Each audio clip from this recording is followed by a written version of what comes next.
Hello नन्हे दोस्त, हम छिया प्यारी गौ माता। हम अहन के दूध दे छी ताकि यहाँ मजबूत बनी सकू।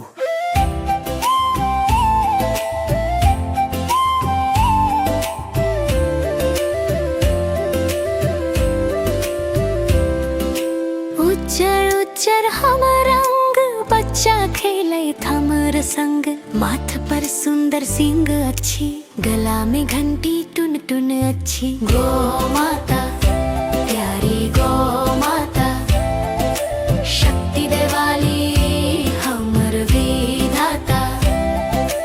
दूध पियुआ बलवान बनू, हम छी अहाँक प्यारी गौ माता। हरियर हरियर घास हम खाइत, सभक मन के हम छी भाइत। सबेरे साँझ पियू हमर दूध, बुद्धि हेतैक खूब विशुद्ध। हड्डी अहाँक मजबूत बनत, दिमाग से हो तेज चलत। खीर बनू या नीक मिठाई, दूध सँ होइत छै सभक भलाई। गौ माता प्यारी गौ